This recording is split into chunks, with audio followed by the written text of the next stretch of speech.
Hi everyone. In today's lesson we will be learning about secondary growth of plant. Secondary growth of plants. Actually the secondary growth is happening after the primary growth of plants. In the secondary growth what happens is it increases the circumference of the plant, or else the girth of the plant is increased by the secondary growth. It is not happening in every type of plant species. Especially the secondary growth is happening in gymnosperms as well as angiosperms. Angiosperms also, only some types of plants only the secondary growth is happening. So especially in today's lesson we will be discussing about secondary growth of dicotyledonous stem. So before I move into the secondary growth, I shall start with the primary structure of the dicot stem. So if I start with the outer layer, so the very outer layer it is having epidermis. The epidermis may be sometimes having multicellular hairs. So in this structure I have not shown that, but little inwards to that we can see cortex, right? So cortex, after the cortex there will be vascular layers are present. So these vascular bundles, they are arranged as bundles. In the vascular bundles what is orienting towards inside, that means the pith, is xylem, and what is orienting towards outside will be phloem.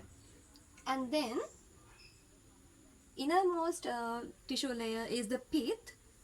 So remember, when you can see this picture, there will be some sclerenchyma cap which is closer to these vascular bundles. So in between the xylem and phloem there is a cambium in this primary structure of the dicotyledonous stem. So that is called as intravascular cambium. That means in between two vascular cambium there is a in between two vascular layers there is a cambium that is called as intravascular cambium.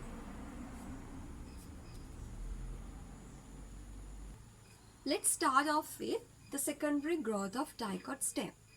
So initially the intravascular cambium is still working as in the primary structure.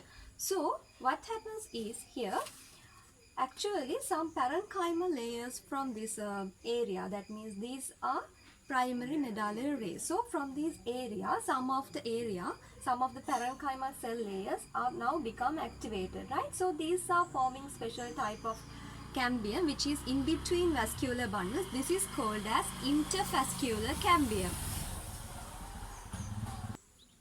In my diagram I have shown you in red color, this is intervascular cambium. This is called as intervascular cambium.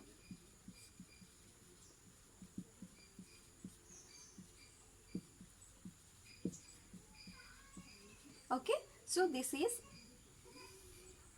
intravascular cambium, right? So all together intervascular cambium and intravascular cambium will be forming the vascular cambium.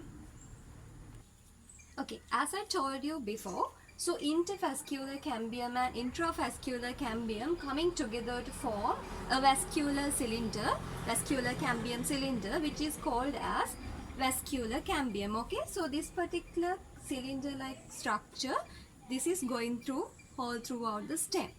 So this structure is now forming the secondary tissues in the plant body. So let's discuss what are the tissues which are formed by this particular secondary cambium, which is called as vascular cambium. This particular structure, the vascular cambium, can produce cells inwards and outwards. So cambium is a structure which is always mitotically dividing and giving out cells.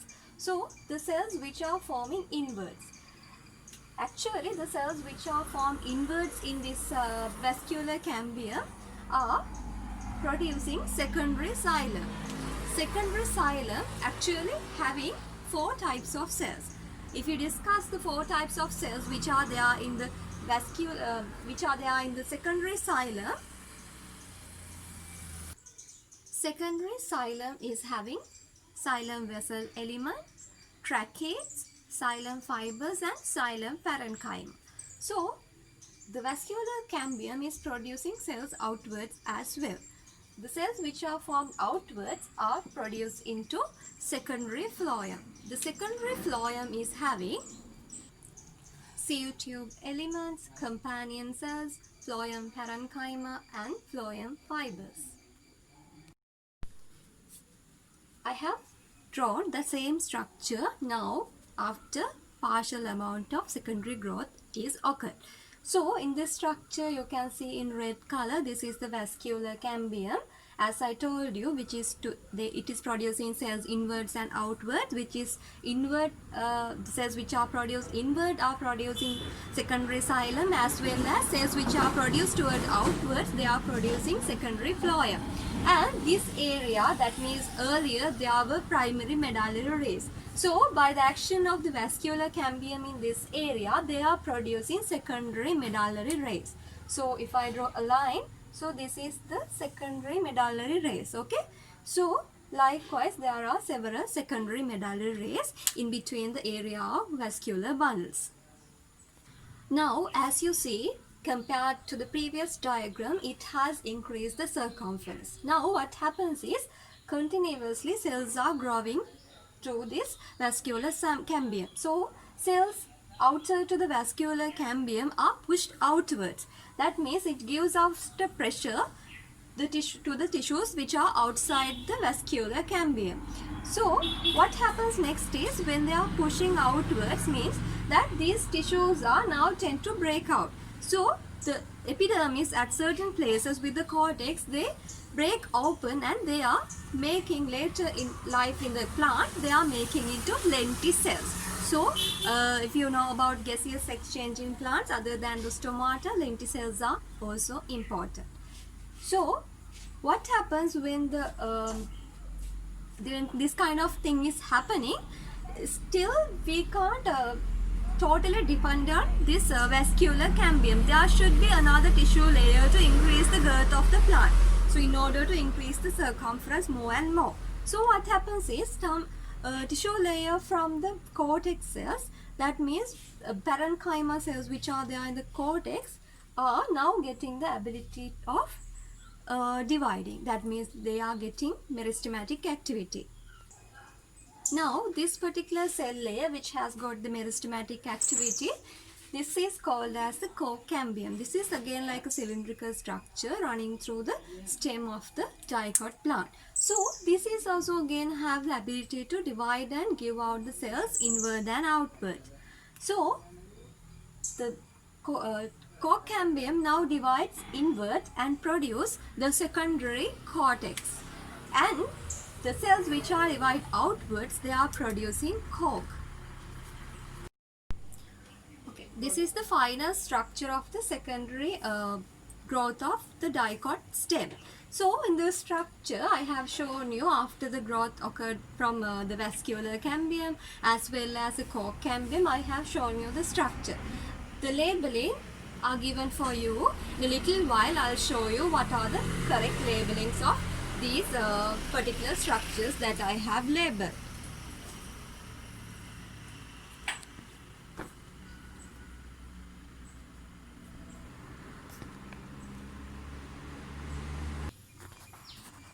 I have labeled here from the labels 1 to 7. The first one is epidermis, second one lenticel, third one cork, fourth one cork cambium, fifth one secondary cortex, sixth one primary cortex, and the seventh one is sclerenchyma caps. Here I have given labels from 8 to 13. So number 8 is pith, number 9 is phloem, primary phloem, number 10 is secondary phloem, and number 11 is secondary xylem, number 12 primary xylem, and number 13 is secondary medullary rays. Let's discuss about two important terms related with secondary growth of plant stems. Among those two important terminology that I mentioned to you, one of the important thing is bark. So bark is actually, we can define it as all the tissue layers outside to the vascular cambium. So let me give you a question. I'm asking you, what are the tissue layers which are found outside to the vascular cambium? Alright, so these are the tissue layers which are found outside to the vascular cambium. So if you start from the vascular cambium, if you move towards outward, you will definitely meet these layers in a dicot stem which secondary growth has already occurred. So secondary phloem will be made at first, and then the primary phloem, primary cortex, secondary cortex, cambium, core, and the epidermis will be made in a particular order. Okay, well, so if I ask the same question in other way around, so I can ask you what are the primary tissue layers and what are the secondary tissue layers which are found in the bark.